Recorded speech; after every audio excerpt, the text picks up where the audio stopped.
Good morning class 8। आज अपन science पढ़ेंगे। साइंस में न्यू चैप्टर स्टार्ट करेंगे, chapter 5 coal and petroleum.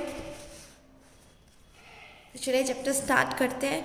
Air, water, soil and minerals are the main sources of earth. तो देखिए अपने पास जो एयर है, वाटर, सॉइल और मिनरल्स, ये अगर अर्थ पे आप लोग रहते हो तो ये मेन रिसोर्सेज क्या है? यही है, एयर भी ज़रूरी है, वाटर भी ज़रूरी है, सॉइल भी ज़रूरी है। देखिए सॉइल से जो क्रॉप्स ग्रो होती है वो सॉइल्स के कारण ही होती है। और मिनरल्स है, जैसे हमारी बॉडी में कुछ मिनरल्स इंपॉर्टेंट होते हैं। तो एयर, वाटर, सॉइल और मिनरल जो है अर्थ के मेन रिसोर्सेज है।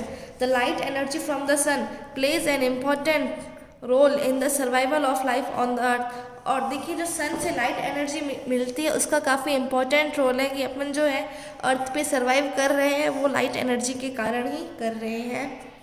अब है नेचुरल रिसोर्सेज। देखिए क्या होते हैं वो नेचुरल मटेरियल्स जो कि क्या है अर्थ पे होते हैं और जितने भी लिविंग ऑर्गेनिजम्स की नीड को सेटिस्फाई करते हैं, हमारी रिक्वायरमेंट को फुल करते हैं, वो होते हैं natural resources. Natural materials found on the earth that satisfy the needs of all living organisms are called natural resources. Air, water, soil and minerals are the non-living natural resources, while plants and animals, forest and wildlife are natural sources. Air, water, soil और minerals ये कैसे है? Non living natural resources है। जबकि plants और animals है जैसे forest और वाइल्ड लाइफ ये है लिविंग नेचुरल रिसोर्सेज। फिर है all of us use various materials for our requirements, some of them are found in nature while some have been. देखिए अपन की जो रिक्वायरमेंट के लिए जितने भी रिसोर्सेज है उसमें से देखिए कुछ हमें नेचर से मिलते हैं और कुछ क्या ह्यूमन मेड होते हैं। तो renewable and non renewable resources on the basis of availability of various resources in nature, natural resources can be broadly classified into two kinds. देखिए अवेलेबिलिटी के बेसिस पे अगर अपन रिसोर्सेज को देखें तो रिसोर्सेज टू टाइप के होते हैं। सबसे पहला रेन्यूएबल या इनएग्जॉस्टिबल नेचुरल रिसोर्सेज, या तो रेन्यूएबल या फिर इसे इनएग्जॉस्टिबल भी कहा जाता है। The sources which once finished can be obtained again are called renewable sources of energy. वो देखिए सोर्सेज जो एक बार ख़त्म होने के बाद क्या वापस मिल सकते हैं। They cannot be exhausted by human activities. ये क्या मतलब अपन ह्यूमन एक्टिविटीज़ से तो ये कभी ख़त्म हो नहीं सकते। जैसे सनलाइट है, एयर, वाटर एक्सेट्रा, ये है रिन्यूएबल रिसोर्सेज या फिर इनएग्जॉस्टिबल, मतलब ये ख़त्म होते नहीं हैं। अगर एक बार ख़त्म हो भी जाए तो वापस भी क्या है अपन को मिल सकते हैं रिसोर्सेज। सेकंड है नॉन रेन्यूएबल या फिर इनएग्जॉस्टिबल नेचुरल रिसोर्सेज कह सकते हैं। ये वो है the sources when finished can not be obtained again are called renewable sources of energy. एक बार ख़त्म हो गए तो वापस क्या है अपन को ये मिल नहीं सकते। इनको बनने के लिए काफ़ी ज़्यादा टाइम लगता है, मिलियन और बिलियन ऑफ ईयर्स लगते हैं इनको बनने के लिए। They can be exhausted by human activities. देखिए ये ख़त्म हो सकते हैं ह्यूमन एक्टिविटीज़ से। अगर अपन क्या है इसका ज़्यादा यूज़ करेंगे तो ये ख़त्म हो सकते हैं, जैसे मिनरल्स है, फॉरेस्ट, कोल, पेट्रोलियम, नेचुरल गैस एक्सेट्रा। तो अभी अपन ने देखा रिसोर्सेज की अवेलेबिलिटी के बेसिस पे अपन रिसोर्सेज को टू पार्ट्स में क्लासीफाई किया। सबसे पहला रिन्यूएबल रिसोर्सेज और second non renewable resources. Renewable को इनएग्जॉस्टिबल भी कहा जाता है क्योंकि ये कभी ख़त्म नहीं होते हैं, इसीलिए इन्हें इनएग्जॉस्टिबल कहा जाता है। और जो नॉन रेन्यूएबल को एग्जॉस्टिबल कहा जाता है क्योंकि ये अगर अपन इसका कंटिन्यू यूज़ करते रहे तो ये ख़त्म भी हो सकते हैं। अब पढ़ेंगे fossil fuels. The term fossil fuels refer to coal, petroleum and natural gases which are commonly used sources of energy at present. As the name suggests, they have been formed in the earth's crust million of years ago, even before the age of dinosaurs. देखिए fossil fuel क्या होता है? सिर्फ ये कोल है, petroleum, natural gas, ये सब क्या है? अपन इसको देखिए किस फॉर्म में यूज़ करते हैं। अपन क्या करते हैं एनर्जी की फॉर्म में इसको यूज़ करते हैं। ये देखिए अपने लिए क्या एनर्जी का सोर्स है, कोल है, पेट्रोलियम और नेचुरल गैस। तो देखिए जैसा कि इसका नाम है फॉसिल फ्यूल, इसका मतलब क्या है, ये कितने सालों पहले बने हैं, अर्थ की क्रस्ट में मिलियंस ऑफ ईयर्स अगो बन गए हैं। और देखिए even before the age of dinosaur, मतलब डायनासोर की एज से पहले ये बने थे। कहाँ बने थे, अर्थ की क्रस्ट पे। Fossil fuels have been providing 66% of the world's electric power. देखिए वर्ल्ड की जो इलेक्ट्रिक पावर 66% जो डिमांड है वो फॉसिल फ्यूल से फुल होती है। और 95% जो है क्या है, of the world's total energy demand, मतलब कि क्या है, जितनी वर्ल्ड की जो टोटल एनर्जी डिमांड है वो 95% है। और वर्ल्ड की जो इलेक्ट्रिक पावर है उसको ये 66% दे रही है फॉसिल फ्यूल्स। अब देखिए कोल पढ़ेंगे। अभी अपन ने देखा कि कोल है, ये सब नेचुरल गैस, पेट्रोलियम, ये सब फॉसिल फ्यूल्स हैं। अब देखते हैं कोल क्या होता है। तो coal is a black coloured stone like fuel. कैसा होता है coal, black coloured stone like fuel होता है, स्टोन के जैसा होता है। यूज टू कुक फूड, किसके लिए काम में आता है, फूड को कुक करने के लिए काम में आता है coal. Coal is use to produce electricity in thermal power stations. Thermal power station मतलब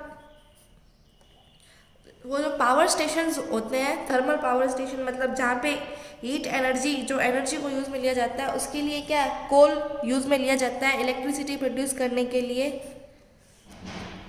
it was use to run steam engine till recent year. देखो कोल को जो क्या है, स्टीम इंजन चलाने के लिए भी काम में लिया जाता है। आपको पता ही होगा सबसे पहला जो स्टीम इंजन वो क्या था, कोल से ही चला था, उसको जेम्स वॉट ने इन्वेंट किया था। फिर है it has many industry uses. Industries में भी इसके काफ़ी सारे यूजेस हैं। Many useful products are obtain from it. इस कोल से काफ़ी यूजफुल प्रोडक्ट भी अपन को मिल सकते हैं, जैसे कोल गिव्स कार्बन डाइऑक्साइड। कोल देखिए अगर आपने कोल को बर्न किया तो आपको क्या मिलेगी, carbon dioxide. Van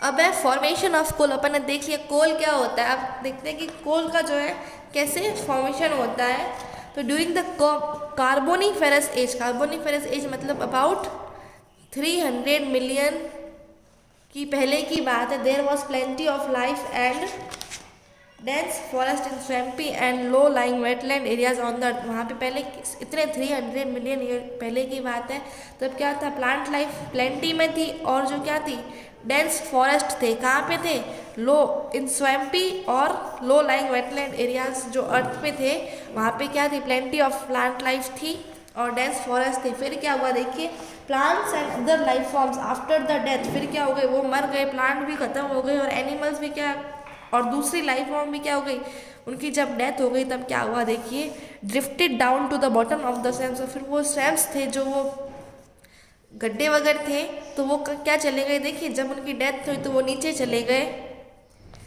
when they were compressed and decompose, फिर वो क्या हो गए, काफ़ी देखिए नीचे चले गए, काफ़ी साल हो गए, वो क्या हो गए, कॉम्प्रेस्ड हुए, मतलब वो देखिए उनके ऊपर जब प्रेशर पड़ने लगा और वो डिकम्पोज होने लगे, मतलब धीरे धीरे वो डिकम्पोज होने लगे, मतलब दूसरी फॉर्म में चेंज होने लगे और फिर क्या बन गया, वो पीट बना। तो मतलब ये पीट किससे बना, जब 300 मिलियन ईयर पहले की बात है, जो प्लेंटी ऑफ लाइफ और फॉरेस्ट थी वो उनकी डेथ के बाद कहाँ चले गए, नीचे चले गए, नीचे ज़मीन के अंदर चले गए। फिर क्या हुआ, कॉम्प्रेस्ड हुए, मतलब नीचे चले गए, दबते गए और वो डिकम्पोज होके क्या बना, पीट बना। Coal was formed due to the compression of peat at a high temperature and pressure. देखिए पीट बना, फिर पीट का क्या हो गया, उस पीट को क्या किया, कंप्रेस किया, मतलब दबाया, किस कंडीशन में, हाई टेम्परेचर और प्रेशर दिया उसको, हाई टेम्परेचर और प्रेशर में कंप्रेस्ड किया पीट को, तो क्या बना, कोल बना। The slow process of conversion of dead vegetation into coal is called carbonization. अब देखिए कार्बोनाइजेशन क्या होता है, स्लो प्रोसेस, ये काफ़ी स्लो प्रोसेस होता है डेड वेजिटेशन का कन्वर्ट होना किसमें, कोल में, उसे कहते हैं कार्बोनाइजेशन। तो देखिए डेड वेजिटेशन किसमें कन्वर्ट हुई, कोल में, इसे कहा जाता है इस प्रोसेस को carbonisation.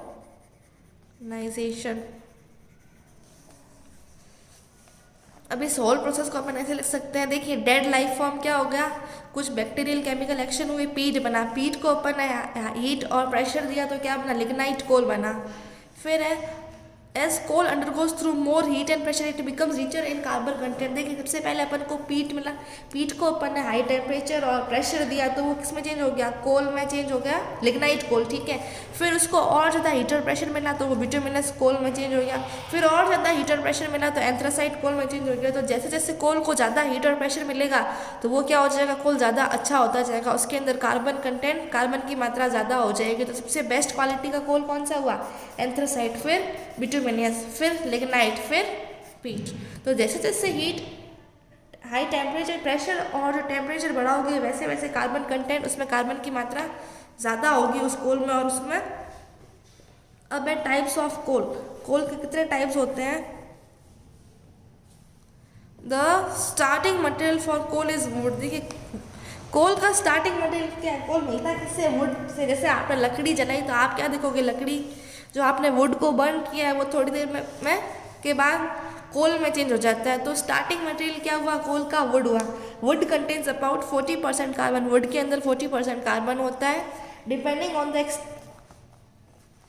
Extent of carbonization, carbonization के ऊपर डिपेंड करता है, we get different varieties of coal. Carbonization के बेसिस पे अपन को अलग अलग तरीके के कोल मिलते हैं, जैसे पीट, लिग्नाइट, बिटुमिनियस, एंथ्रासाइट। अभी अपन ने पढ़ा है, अब देखते हैं इसके अंदर कितना कार्बन कंटेंट होता है। पीट के अंदर 11% होता है कार्बन, लिग्नाइट के अंदर 38% होता है, बिटुमिनस के अंदर 65% होता है, एंथ्रासाइट के अंदर 96% होता है। जैसा कि मैंने कहा था, जितना ज़्यादा हीटर प्रेशर मिलेगा उतना अच्छा जो कोल के अंदर कार्बन की मात्रा बढ़ती जाएगी। तो देखिए एंथ्रासाइट में 96% जो होता है कार्बन होता है, इसका मतलब सबसे बेस्ट क्वालिटी का कोल कौन सा हुआ, anthracite. The different varieties of coal differ in their carbon content, volatile matter and moisture. देखिए इसमें, इस कार्बन में क्या होता है, इस कोल में क्या होगा, वोलेटाइल मैटर होगा और मॉइस्चर होगा। Since the value of coal largely depend upon its carbon content. देखिए जो कोल की वैल्यू किसके ऊपर डिपेंड करेगी, कि इसके ऊपर कार्बन कंटेंट कितना है। जितना ज़्यादा कार्बन कंटेंट होगा उतना ही ज़्यादा वो कोल अच्छा होगा। तो देखिए पीट और लिग्नाइट के अंदर कितने परसेंट है, कम है, एक में 11% और लिग्नाइट में 38% कार्बन होने के कारण देखिए इसे क्या माना जाता है, ये कैसी क्वालिटी का है, लो क्वालिटी का, इंफीरियर क्वालिटी के कोल होते हैं। जबकि एंथ्रासाइट और बिटुमिनस कौन सी क्वालिटी के कोल है, most superior quality of coal. Bituminous is the common variety of coal. Bituminous क्या है, ये जो कॉमन कोल है जो कि अपन अपने हाउस होल्ड या फिर इंडस्ट्री में यूज़ करते हैं। कौन सा यूज़ करते हैं, बिटुमिनस। क्योंकि देखिए एंथ्रासाइट तो सबसे ज़्यादा सुपीरियर क्वालिटी का हुआ 96%, क्योंकि ये हो सकता है बहुत ज़्यादा कॉस्टली हो तो अपन क्या, और देखिए पीट और लिग्नाइट अच्छी क्वालिटी के नहीं है तो अपन कौन सा यूज़ करते हैं, बिटुमिनस। अब है एक्सट्रैक्शन ऑफ कोल। कोल का देखिए एक्सट्रैक्शन कैसे करते हैं। तो देखिए coal is extracted from coal steam either through surfaces mining और अंडरग्राउंड माइनिंग। कोल देखिए कहाँ से निकाला जाता है, कोल सीम से। या तो सरफेस माइनिंग होगी या फिर अंडरग्राउंड माइनिंग हो सकती है। Surface mining is used when coal is found close to the surface of hill side. Surface mining कब होगी, जब कोल क्या है, जो है अपन को जैसे कोल अपने पास में थोड़ा अगर नज़दीक होगा तो क्या है, हिल साइड्स की। यहाँ देखिए कोल सरफेस माइनिंग तब होगी जब कोल जो है पास में होगा, जबकि अंडरग्राउंड माइनिंग तब होगी जब क्या कोल जो है काफ़ी ज़्यादा गहराई में होगा, तब करेंगे अंडरग्राउंड माइनिंग। अब है डिस्ट्रक्टिव डिस्टिलेशन ऑफ कोल। उससे पहले अपन ये पढ़ लेते हैं point to remember. Coal provides over 23% of the world's energy needs and it generates approximately 39% of the world's electricity. देखिए कोल जो क्या करता है, वर्ल्ड की जो एनर्जी की 23% वो कहाँ से पूरी होती है, कोल से होती है। और इलेक्ट्रिसिटी डिमांड कितनी फुलफिल करता है, ये 39%। अब अपन डिस्ट्रक्टिव डिस्टिलेशन ऑफ कोल देख लेते हैं। Coal contains many valuable organic compounds apart from carbon. देखिए कोल में कार्बन के अलावा भी बहुत सारे वैल्यूएबल ऑर्गेनिक कंपाउंड होते हैं। जैसे देखिए जब when coal is burned on the presence of air, जब आपने कोल को बर्न किया एयर के प्रेजेंस में, these compounds are also lost during combustion. तो देखिए कोल को गर्म करना ही क्या हो जाता है, कंबशन होता है। किसी भी चीज़ को अगर आपने एयर के प्रेजेंस में गर्म किया है तो उसे कंबशन कहते हैं। Therefore various methods have been developed to remove these valuable compounds from coal before it is burned. देखिए तो क्या करते हैं, कोल के अंदर अभी मैंने कहा उसके अंदर बहुत सारे वैल्यूएबल यूजफुल ऑर्गेनिक कंपाउंड होते हैं। तो कोल को क्या बर्न करने से पहले इसमें से जितने भी वैल्यूएबल कंपाउंड्स होते हैं वो निकाल लिए जाते हैं। उसमें से एक तरीका पता है क्या है, डिस्ट्रक्टिव डिस्टिलेशन ऑफ कोल।